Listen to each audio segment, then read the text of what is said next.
Welcome to the Bucher and Friends podcast, co-starring 10-year NBA center Ryan Hollins. Couple pump fakes, leans in, shot blocked by Ryan Hollins. Hollins sent that into the third row. 6 rebounds and 8 assists. Hollins climbs the stairs. Down the floor. Ryan Hollins! He is the high jumper!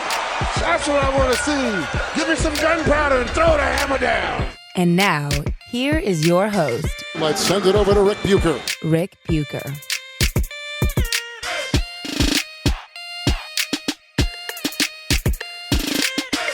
All right, welcome to another episode of Bucher and Hollins, subsidiary of Bucher and Friends, part of the United WeCast network. I'm Ric Bucher. You can read my stuff on Bleacher Report and at Ric Bucher on Twitter. You can also read me on sportsbetcollective.com, which we'll have more for you on that shortly.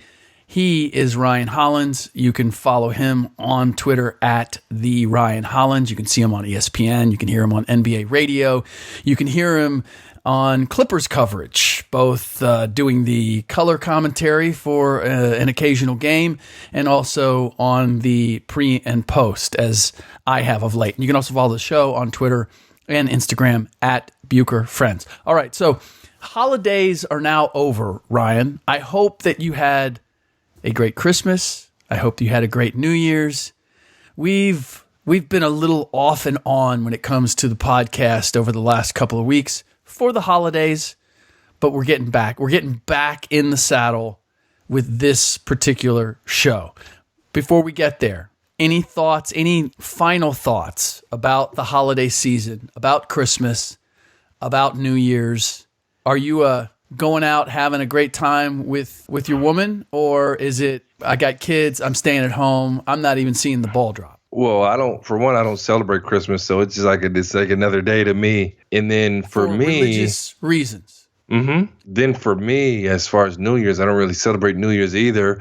But I was flying from New York back to LA, and then had to wake up early in the morning to do some radio on New Year's Day at about 7:50 New Year's Day. So I really wasn't about to do nothing, bro. But hey, man, guys like me had to take advantage of situations like this, Rick. And you know, we've talked about this for a while, man. You've really mentored me through this whole broadcasting deal, man. But, you know, these opportunities were big for me last week on First Take. And I still had Clipper obligations, too, because just because you got something else that you have to do, you don't go and dump on the people that are good for you. So you go and you take care of business, bro, and you don't complain, and you keep it in stride. And it's funny, everybody wants to do what we do. Oh, I can write a paper. Oh, I should be on TV. Oh, I should be this. Or, oh, I can go and say that.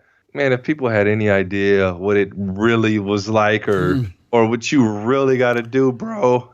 Yeah, it's not as romantic as some people make it out to be, but I still feel fortunate that I get to do this and I get to do it with people like you. The only reason I asked about Christmas, and I know a lot of guys who they're religious, they're not Christian, but they still celebrate Christmas. They still do the whole tree thing, or they do the gift thing.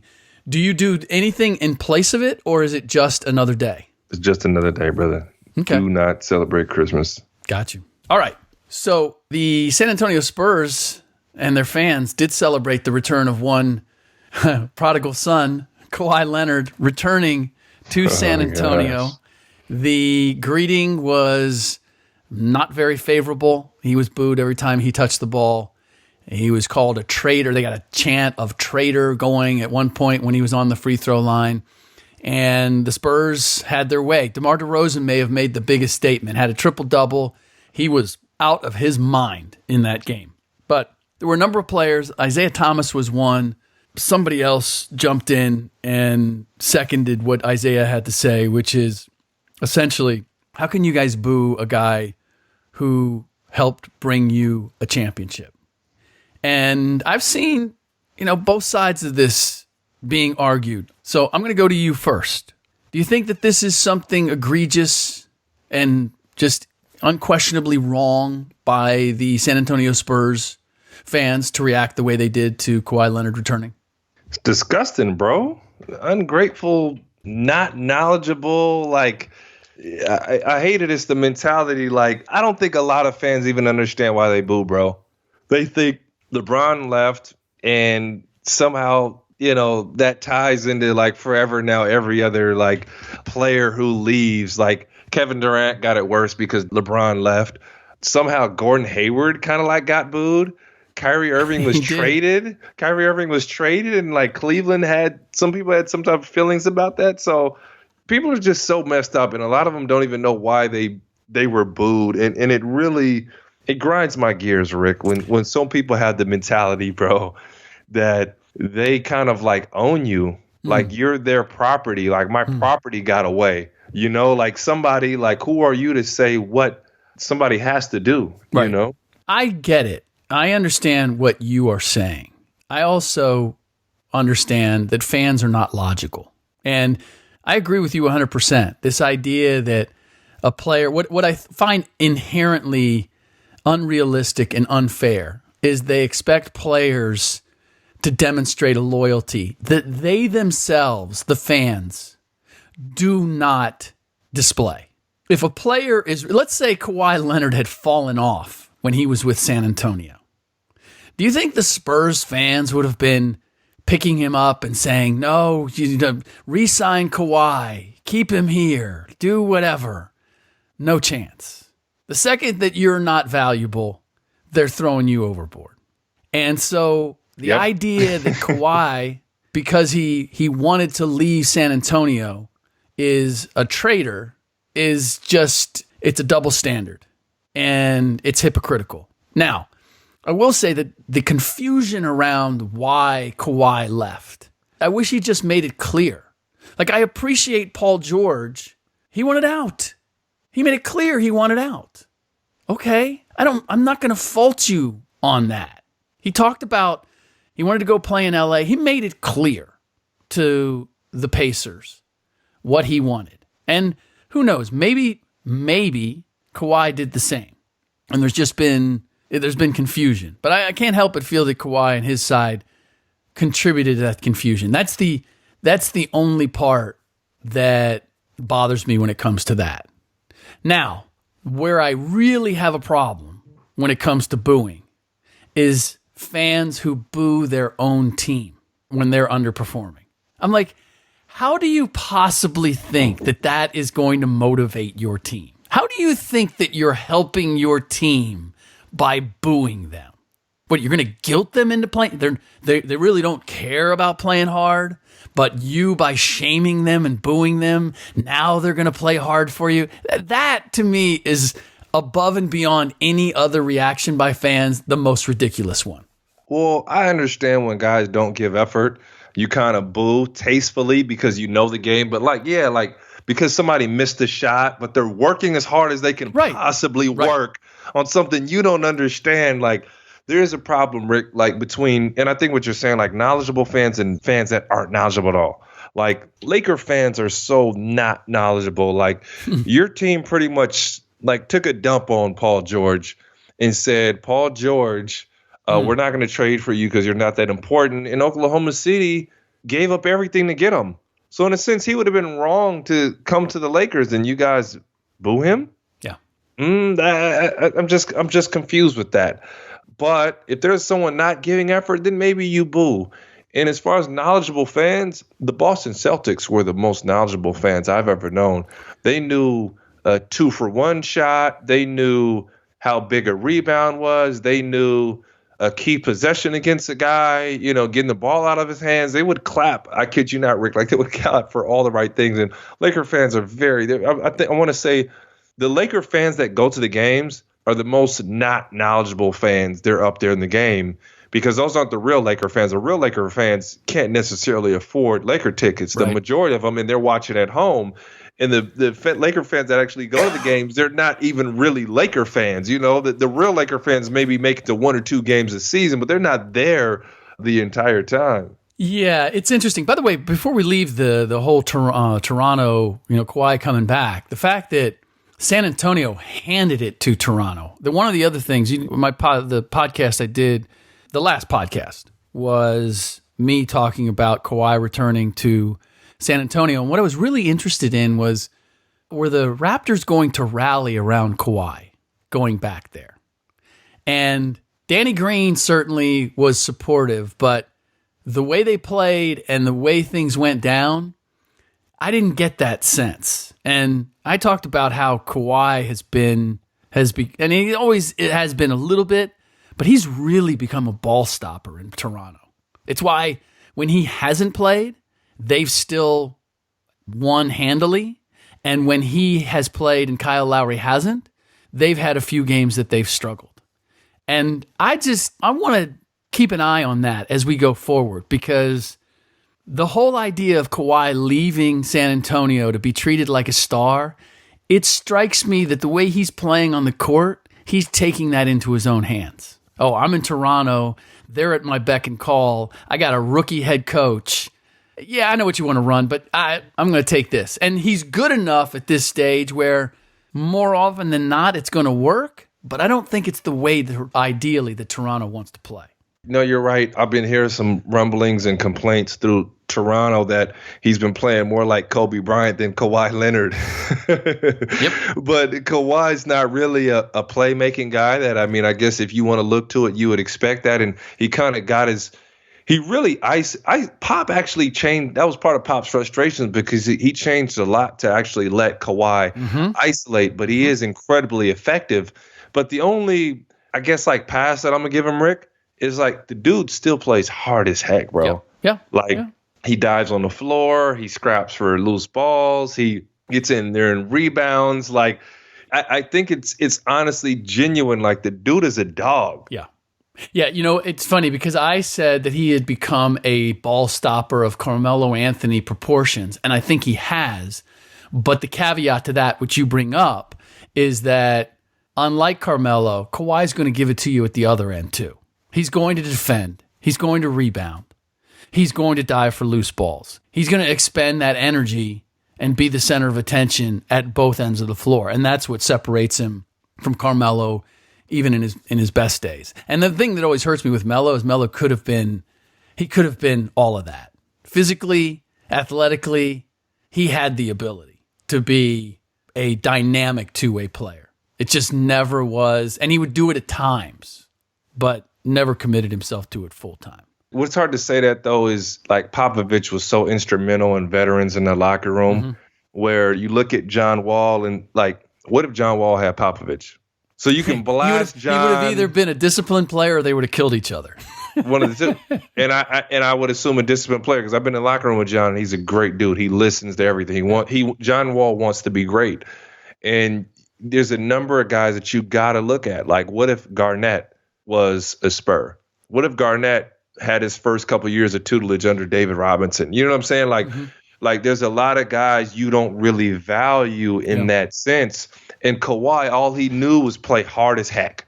All he knew was to work on your game. All he knew was to grow. And now when he wants to leave, he's kind of like, I got the secrets. Now I want to go take my talents elsewhere. You know, but you got to value the guys that had opportunities to go and learn. And then even like the Kobe Bryants that are pretty self-made, like that dude's another animal, you know, for guys like that. Because Kobe didn't have somebody around him, but the building blocks where those guys can learn from really talented guys. I didn't really grow as a professional in my mind, Rick, like play real basketball, like winning basketball until I got to play with Kevin Garnett. I don't think I was a winner, at least consistently. Consistency in making plays like, hey, this is helping your team win. So what did he teach you? What did you pick up from KG that you hadn't had before, you didn't understand about the game before? I knew how overly important it was to communicate. I stopped being cool. I was worried about being cool. What do you mean by that? Like how cool? Well, like, how would you try to be cool? Like not giving 100% on a play, or kind of like feeling like, oh, I don't want to get embarrassed, or like kind of making excuses during the game, you know. And it would be subtle things. Rick, you know, I've always played hard for my career, but like okay, what does playing hard really mean? You know, selling out for something as simple as a rebound. You know, having 100% attention and shoot around, but like being bought into it, not just hey, I'm going to do what I'm supposed to do, being, you know, fully invested into it and making something your own. So for me, I just learned so much from Garnett, man, that just little nuances. Rick, you heard a lot of nuances. Not like, hey, this jumper or that jumper, like just a lot of little things, man. Fair enough. No, and we talk about it all the time, about that's the value of having proven veterans, having veterans with championship mettle, because it is those little details and those little habits that are built in to playing the game and to practicing the right way and all those things. And it sounds quaint and all of that, but ultimately there's no shortcut and there's no substitute for that. All right, before we get to our picks, and we do that on behalf of sportsbetcollective.com. I'll give you more on that in just a second. I do want to get to the Houston Rockets going into Oracle Arena without Eric Gordon, without Chris Paul, the James Harden show, essentially. And Harden even went out in the first quarter, took an elbow to the chin from Kevon Looney, if I'm not mistaken, and had to go to the locker room shortly. They end up winning 135-134 in overtime, the Rockets do. And they do it on a phenomenal three-pointer over Draymond Green, between Draymond and Klay Thompson by James Harden. That put them over the top. And it shouldn't have even been that close, because the referee somehow missed Kevin Durant running along the baseline out of bounds to chase a loose ball. Never came inbounds. And was, tiptoeing out of bounds along the baseline, dives for the ball, throws it back in, and they never called the ball out of bounds. And the ball ended up in Steph Curry's hands, and he knocks down a mid-range jumper to put them up 134-132. Never should have gotten to that. The Rockets should have had an opportunity to win with the last possession with it 132 all. And nonetheless, the basketball gods made sure that karma was recognized, and the Rockets ended up winning. But this goes to something else that I talked about in the last podcast, which is the fact that the Warriors are no longer a dominant team. That me being in the Bay Area here, I'm finally hearing Warriors fans, because they're coming up to me and asking me, so what's up? How bad is it? Where this isn't, and I think a lot of it stemmed from the Christmas Day game when they lost to the Lakers. The feeling was, okay, we've been through this before. We've had malaise, but when there's a big game, when there's a statement game, last year even, they were 29-12 in Oracle, but they were 5-1 in games decided by 3 points or less, and they beat the good teams when they had to prove a point. That was an instance where getting blown out by Toronto at home, losing to the Lakers at home on Christmas Day. It's finally caught everybody's attention. And it's not that they're not an offensive power. They're still number one in offensive efficiency. Ryan, they're a mediocre defensive team. They couldn't stop James Harden. It was James Harden and Clint Capella and Austin Rivers, and they couldn't stop James Harden. That is not an indication of a team that should be the odds-on favorite to win another championship. Not in my book. So here's the reality defensively. And Golden State has cleansed themselves of centers to the point that they only keep two on roster. And in this season, they had one young guy, Damian Jones, who got injured, and then they have DeMarcus Cousins. Mm-hmm. And it's funny, Rick. Jones gets hurt, and it's really unfortunate. You wouldn't expect that. That's young guys really necessarily don't get hurt. And then like a pec injury is so random. Like, I don't know. He must have been caught in a weird position. And Cousins is out. And it's 100% the Warriors' fault because they didn't have a B plan. Yep. And before, you got to think, it was like a log jam, bro. It was, am I about to call him Fazekas? It's Azili.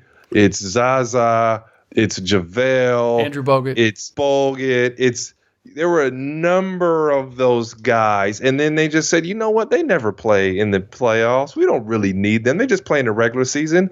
Well, guess what, darn it? You need them in the regular season. Yeah. You need them because why, Rick? They clean up all your mistakes, and now Golden State gets beat on the offensive boards night in and night out. And like the rest of the NBA watches film, bro. So they like sharks. They smell blood in the water. Well, here's the other thing that they're missing. And DeMarcus can give them this. I don't know that he's going to be everything else that everybody expects him to be.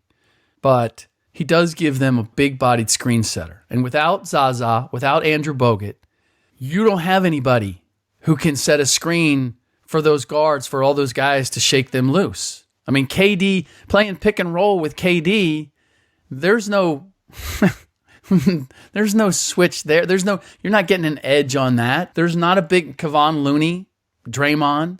There's no way that you're going to rub off a guy and give that little window. And Clay and Steph and KD don't really need much of a window, but you can't get any of that. They're just going to jump. They're going to jump the ball. They're going to trap the ball and send it to Kevon and send it to Draymond. So I think that's one way in which he can help. But here's the other thing, Ryan, and I'd like your take on it.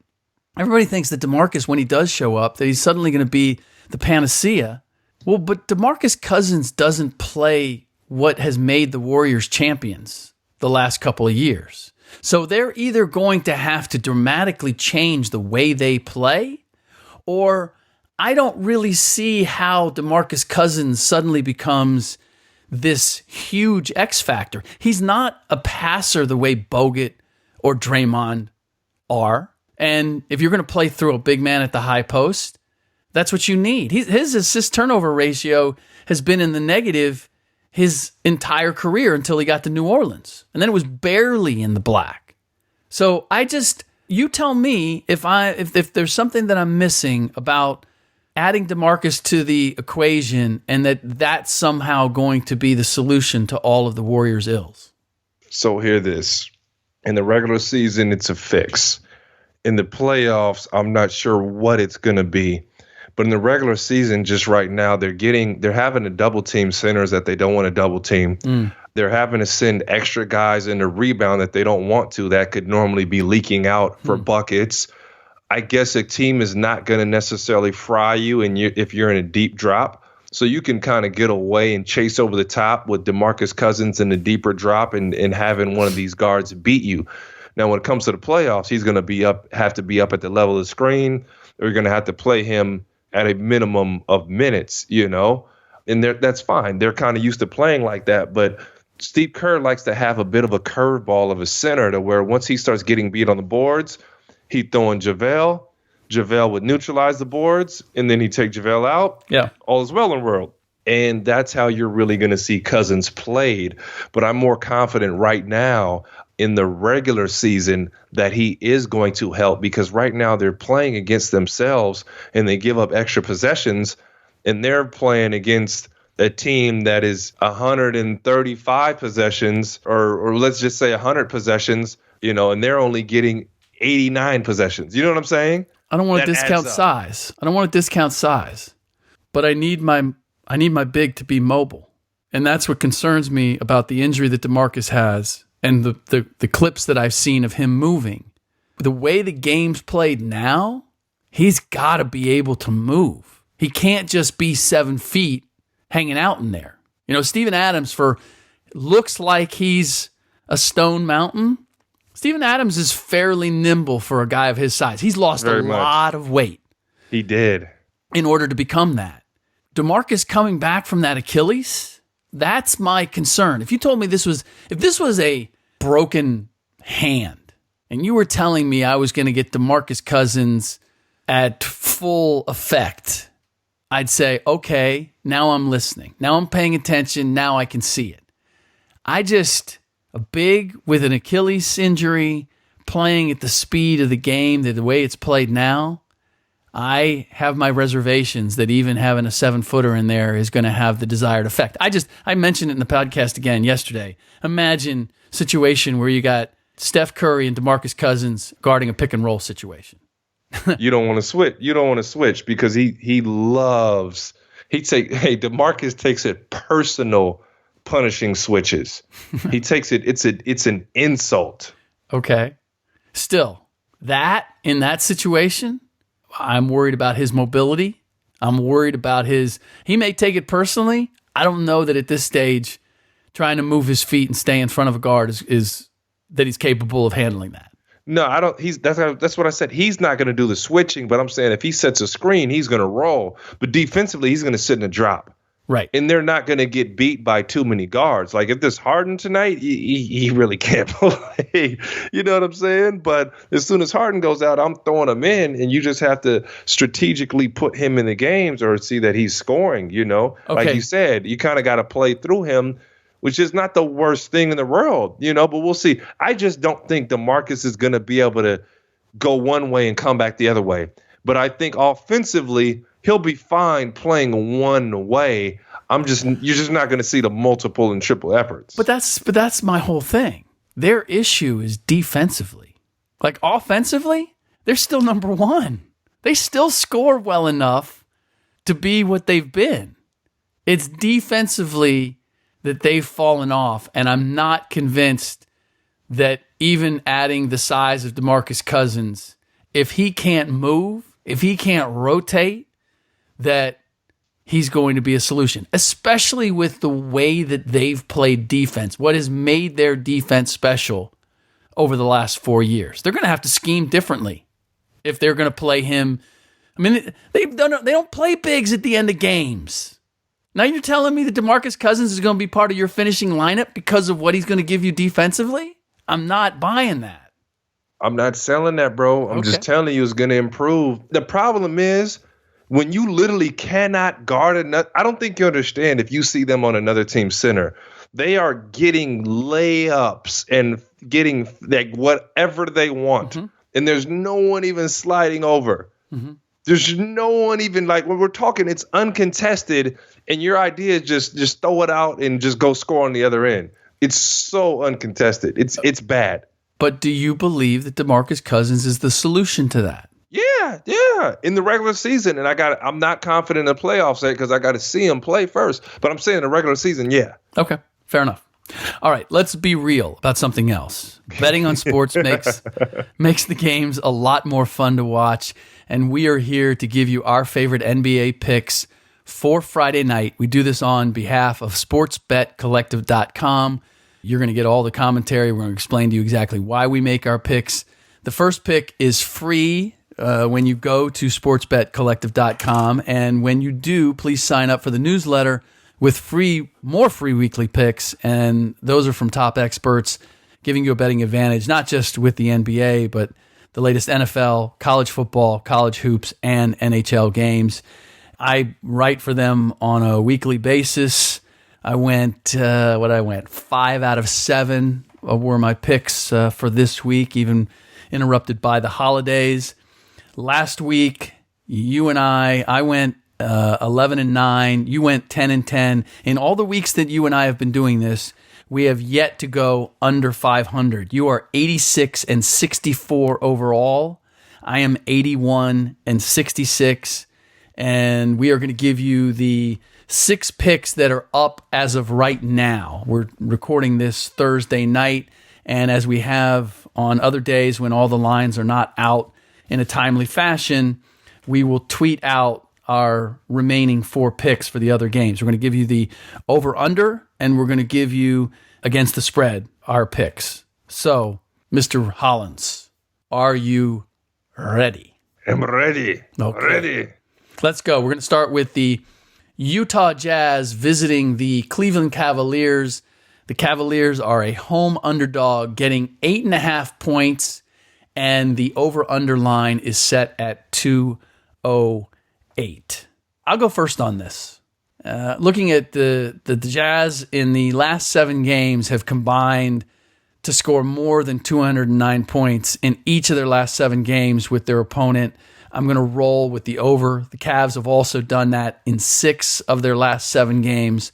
So I see them going over the 208. It's at 208 now. It dropped from 208.5 earlier.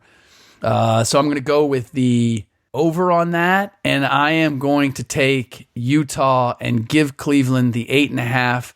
Utah's only played 4 games this year that were decided by 3 points or less, and when they win big. I mean, they roll. They either lose or they win by a landslide, and lately they've been winning by a few landslides. So I'm going to take Utah. I'm going to give the 8.5, and I am going to play the over.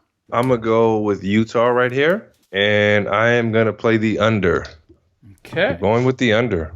All right. Let's go to the Pacers visiting the Chicago Bulls. We have another home underdog. The Chicago Bulls are getting 6 points, and the over-under is set at 202. Where are you going with this one? I am going to take the Pacers here. And I'm going to go with the over. I'm going to go with the over, Rick. That's disgusting. I'm going with the over. At 202. It's 2018. Yes, I'm with you. 202 is a very low number. And we don't think of the Pacers as being a high-scoring team, but of late, they have been. They've been putting up 110, 120 on a regular basis. I am counting on the Bulls after their embarrassing performance against the Orlando Magic, that they're going to come out with a little more fire, a little more execution, and they're going to contribute, at least offensively.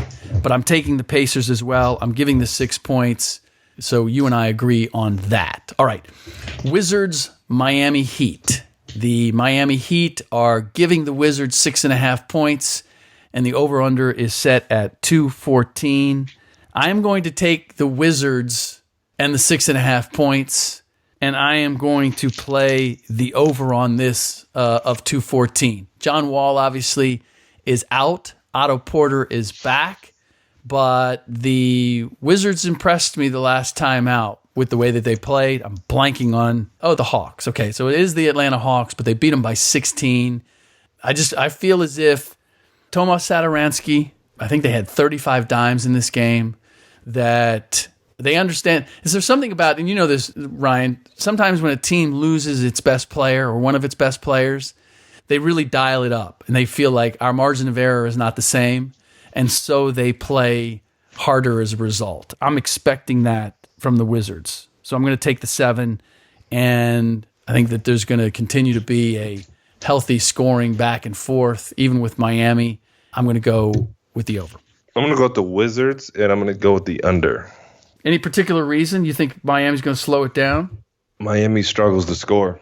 With Justice Winslow running point guard, they really struggle to score, and they're really good defensively, though. As Eric Spoelstra teams usually are. I feel as if lately, like they put up 117. Again, it was against the Cavaliers, but like they're capable. They've surprised me. I would have agreed with you. I expected Justice Winslow at the point that this was going to be, games in the 80s and 90s moving forward, but it's the new NBA, so we shall see. All right, we have speaking of the Atlanta Hawks, they are visiting the Milwaukee Bucks.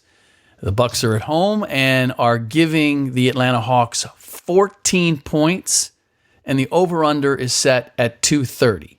Where are you going with this one? I'm going to take the Bucks here because they like to pour it on. They're pretty consistent. Okay. And as far as 230, I'm going to go under that because I don't think Atlanta helps you get there. I think the Bucks potentially going to run it up, but I don't think Atlanta gets you there. I'm with you on that. I'm going to go with the under. I agree with you. 230 is a high mark, and if I'm not mistaken, looking at Atlanta and Milwaukee, both of them can score, but they haven't been combining with their opponents to put up over 230 anytime recently. And the 14 is a lot. And Milwaukee has poured it on, and they've poured it on a couple of teams, but they've been right around that, like the 14, 15, 16-point mark.